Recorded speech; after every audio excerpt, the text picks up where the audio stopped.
बिस्मिल्लाहिर्रहमानिर्रहीम। अस्सलाम वालेकुम फ्रेंड्स, मैं हूं ज़ेब और आप देख रहे हैं traveller 777। Welcome to our YouTube channel. तो फ्रेंड्स, आज हम बात करेंगे कनाडा के मतलब। वैसे तो आपको पता है कि बहुत ज़्यादा लोग हैं जिनका एक ड्रीम कंट्री है, वो है कनाडा। और कनाडा में आप किस तरह से जाके जो है टूरिस्ट वीज़ा यानी विजिटर वीज़ा आपके पास हो, या टूरिस्ट वीज़ा हो, या शॉर्ट स्टे वीज़ा हो, तो आप कनाडा में किस तरह से जाके सेटल डाउन हो सकते हैं। आज का बेसिकली हमारा मौजू ये है। तो फ्रेंड, सबसे पहले तो आपको पता है कि जब आप कनाडा में जाते हैं या आप किसी भी कंट्री में जाते हैं, सेटल डाउन होने के लिए कुछ लीगल रिक्वायरमेंट्स होती हैं। लेकिन आप इन कंट्री को छोड़ के सिर्फ कनाडा को देखें तो कनाडा में आप जो है लीगल बहुत इजी हो सकते हैं आपके पास, यानी कि वहाँ पर अपॉर्चुनिटीज़ हैं एज ए टूरिस्ट। अगर आप कनाडा में जाते हैं तो फिर आप किस तरह से वहाँ पे रह सकते हैं, लीगल काम कैसे कर सकते हैं, वर्क परमिट आपको कैसे मिलेगा। तो सबसे पहली बात हम करते हैं कि अगर आप कनाडा में एज ए टूरिस्ट हैं और आप हैवी ड्राइवर हैं, यानी आपके पास जो है हैवी ड्राइविंग का लाइसेंस है और आपके पास मिनिमम 2 साल का एक्सपीरियंस है, तो आप कनाडा में एज ए टूरिस्ट जाके अपना वर्क परमिट कैसे ले सकते हैं। कनाडा में जो है हर वक्त जो है शॉर्टेज रहती है हैवी ड्राइवर्स की। तो इसके लिए ये है कि अगर आपके पास लाइसेंस है हैवी ड्राइविंग का और एक्सपीरियंस है, तो जब आप कनाडा में जाएंगे तो वहाँ पर आप सर्च करें ऑनलाइन। अगर आपका कोई जानने वाला नहीं है तो भी आपको परेशानी की ज़रूरत नहीं है। अगर कोई जानने वाला है तो फिर तो अच्छी बात है, वो आपकी हेल्प कर देगा, हेल्प आउट करेगा आपको इस परेशानी से निकालने के लिए। वरना फिर आप ऑनलाइन सर्च करें तो बहुत ज़्यादा कंपनीज़ हैं जो जॉब ऑफ़र करती हैं। आप उनको बताएं कि मेरे पास ड्राइविंग लाइसेंस है और 2 साल का एक्सपीरियंस है मिनिमम आपके पास, तो वो आपको कॉन्ट्रैक्ट दे देंगे। जब आपको कॉन्ट्रैक्ट मिल जाएगा तो उसके बाद यानी कि आप जो है, मैं अगला जो अभी नेक्स्ट बात बताने वाला हूँ उसमें फिर आपको भी यानी कि ऐड कर लूँगा। तो इसके अलावा अगर कोई बंदा वहाँ पे टूरिस्ट जाता है और उसके पास ड्राइविंग लाइसेंस नहीं है, कोई भी स्किल है या कोई भी उसको काम आता है, तो जब बंदा कनाडा में जाता है तो उसको अगर कोई बंदा जॉब ऑफ़र कर देता है, इसका मतलब ये है कि उसको यानी कि कहीं से जॉब की ऑफ़र हो जाती है अगर, तो वो बंदा जो है क्या करे, वहाँ पे लीगल किस तरह से रह सके। जो अगर आप देखें तो बाय लॉ जो कनाडा का रूल्स है या उनका लॉ है, वो अगर आपने वर्क परमिट लेना है एज ए टूरिस्ट तो आपको कनाडा से आउट होना पड़ता है। अब आउट होने का ये मतलब कभी भी नहीं होता कि आप अपने होमलैंड जाएं। अगर आप अपने होमलैंड जाएंगे तो फिर तो बहुत ज़्यादा एक्सपेंस हो जाते हैं और दोबारा फिर वीज़ा लेके आपको जाना पड़ता है, जो कि इतना इजी नहीं होता, खर्चा इसमें काफ़ी आ जाता है।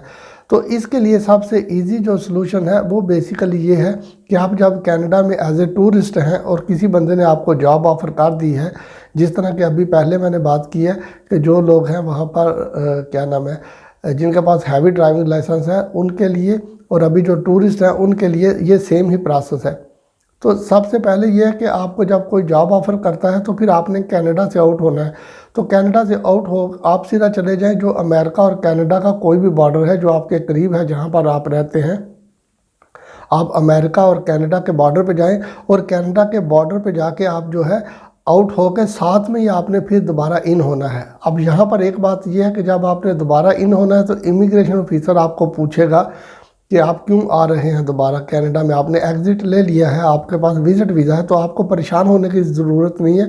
आप उसको बताएं कि ये मेरे पास जॉब ऑफ़र है, इस कंपनी ने मुझे जॉब दी है, तो अभी मैं जो है दोबारा इन होना चाहता हूँ।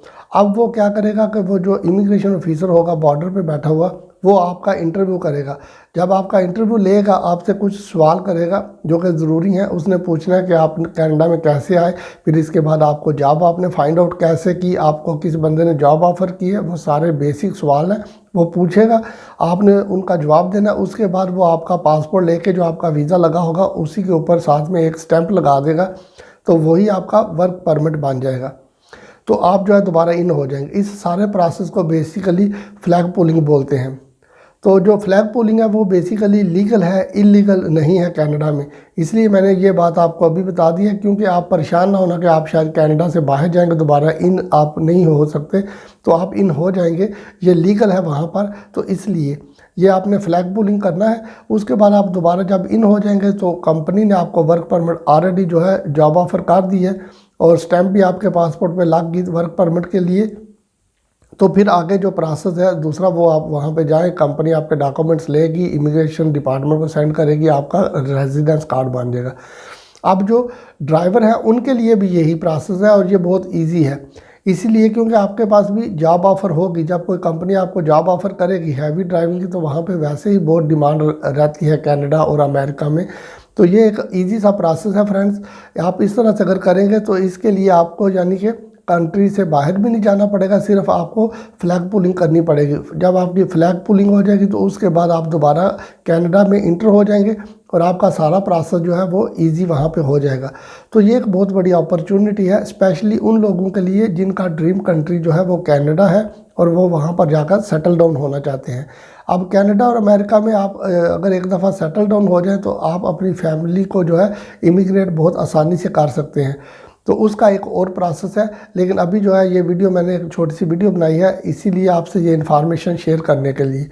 तो फ्रेंड्स, अगर आपको ये वीडियो अच्छी लगी है तो चैनल को सब्सक्राइब कीजिएगा, वीडियो को लाइक और शेयर कीजिएगा। अपना बहुत सा ख्याल रखिएगा। फिर मिलेंगे किसी नई वीडियो में किसी नई अपडेट के साथ।